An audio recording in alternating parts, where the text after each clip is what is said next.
study out of Credit Suisse. You know that foreign bank that donates to Paul Ryan's campaign? I thought foreigners couldn't influence U.S. elections. No. Actually, they're in his top 20 donors. But, hey, that's life these days. Credit Suisse says that the median income, now the median wage in the United States, the median income in the United States right now is $25,600 a year. So in the neighborhood of $25,000 to $26,000 a year. That's where half of the population makes more than that, half of the population makes less than that. And when you look at households, it's around a little over $40,000 a year. But for individuals, it's $25,000 to $26,000. When you look at wealth, though, that's what people own. Median wealth, half the country owns more, half the country owns less. In Australia, median wealth is a little over $210,000, right in the middle. In Italy, it's a little over $160,000. In Japan, it's around $140,000. In the United Kingdom, it's around $130,000. In Switzerland, it's right at $100,000. Same for Ireland. In Greece, it's about $90,000. Canada, $90,000. Norway, $89,000. Let's see, it's kind of hard to read this small type here. Finland, around $88,000. Spain, $80,000. New Zealand, $75,000. The Netherlands, $73,000. Israel in the 70s. Taiwan in the, all of these are over $100,000. I missed that. The numbers here are 10000. No, I'm sorry. Yeah, okay, my numbers are right. And then we get down to Germany. It's around 20,000. The United States median wealth is, we're number 17 in the world. I'm going to have to pull this chart out and get the numbers. All of those countries that I just named are massively higher than us. So what the heck is going on? I thought we were the richest country in the world. Logan Clements is with us. It's Clements? Clements. Logan? Yes, thanks for having me. And it's pronounced Clements. You are a filmmaker and CEO of Freestar Media and Objectivist, as in follower of Ayn Rand, objectivist.org, your website, freestarmedia.com. And I understand you've produced a new anti-Obama movie? Yeah, my movie is called Sick and Sicker, as in the U.S. healthcare market is sick, but Canadians' market is even sicker. Okay, all right, great. So we're number 15. Is this going to really resonate? We weren't number 15 before Reagan came into office. Before Reagan came into office, we had the healthiest middle class in the world. Today, we have one of the least healthy middle classes. And Australia, Italy, Japan, the UK, they all beat us by more than 3 to 1, almost 4 to 1. Who's currently the president, Tom? Well, it's not the question of who's the president. If you want to turn this into a partisan debate, we can do that. But I'm looking at this from a policy point of view. You mentioned Reagan. I don't know if I'm in a time capsule here or something. I thought Barack Obama was president. Well, the principal things that cause these countries to have good, healthy median incomes are that their top tax rates are over 50%. When Reagan came into office, the top tax rate was 74%. He dropped it down to 28%. And thus began the race to the top for the top 1% and the race to the bottom for all the rest of us.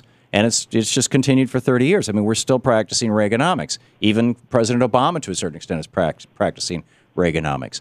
So, what I don't get is how objectivists and libertarians and Republicans want to continue this when the consequences of such massive wealth inequality and the collapse of a middle class are so obvious. Our schools are going to hell. Our culture, our society is falling apart. Our middle class is in a crisis right now because of these insane Reaganomics policies.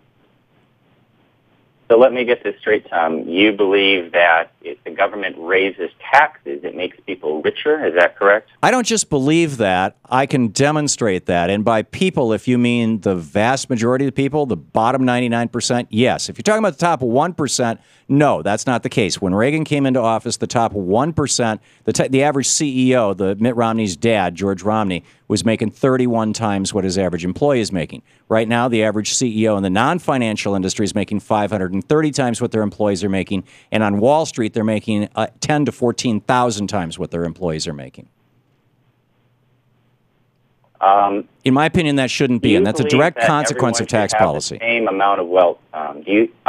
Do you think that there's a problem with the fact that we don't all have the same amount of wealth? Do you think that's the problem, that we're not all at the same exact level?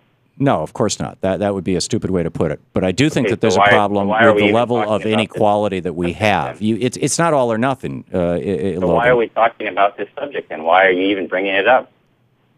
Because the inequality, of course, nobody would say we should all be at the exact same level of wealth. Come on, that's a perilous question. The question is, do I believe that the rich should not be as rich as they are, and that the middle class should be richer as it was before Reagan? Yes, I absolutely do. Okay, so basically you have a problem with the fact that some people have more wealth than other people. Is that correct? I have a problem with the proportions of the disproportion of this. We and Singapore are the two of the developed countries in the world. I mean, if you want to throw us into the mix, we're in there with Rhodesia, or not a former Rhodesia, whatever, Zimbabwe it's called now. But the fact of the matter is that we are among the two most unequal countries in the world in terms of our rich are richer and our poor are poorer, and our middle class, as a consequence of that, has been getting progressively poorer. And I'm just wondering what your solution to that is. Or do you think that that's just fine? There's not a problem if people don't have the same amount of wealth, okay? Now, here's the situation. If a person gets wealthy, not by initiating force, not by using the law to take money to get some kind of monopoly or something like that given to them by the government, there's no problem if they get wealthy. Well, there's no wealthy person in America who has not used the law, Logan. You're advocating as a progressive, where you want the government to control the economy more, where you want the government to have higher taxes and control everything more. I'm not suggesting the former. I am suggesting the latter.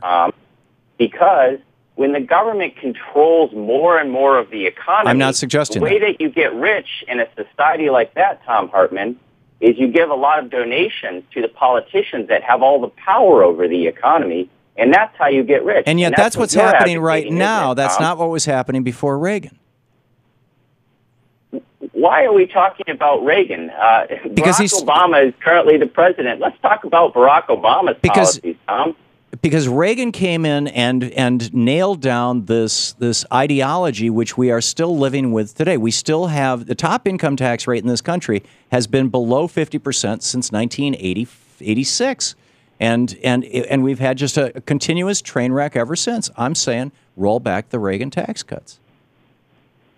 I don't hear a solution from your side. Here's what government does. Government takes away our freedom. I don't hear a solution from your side. Money. I don't hear a solution from your side. Government destroys economies. I'll tell you what my solution is. Reduce the size and scope of government as much as possible, because so the billionaires can get even bigger. Rich people can get over all the hurdles that you would, as a progressive, would throw in front of the economy. They can hire lawyers to get past the regulations and to pay the taxes. It's your policies, these so-called progressive policies, that keep people poor. Because when a poor person wants to break out of poverty, maybe they want to start a little restaurant or a little business. And guess what, Tom? The types of policies that you advocate keep people down. So the reason why America used to have, every town, every mall used to have small locally owned businesses before Reagan. In 81, he stopped enforcing the Sherman Act. He deregulated the government. And now you no longer have small family businesses. That's because of too much regulation? Of course. Who do you think regulation hurts the most? A big company like General Electric has lots of lawyers to deal with these regulations. A mom-and-pop restaurant can't afford to deal with all these regulations. Logan Clements. This is the Thom Hartmann Program. You can read all about it over at freestarmedia.com or objectivist.org. Thank you, Logan.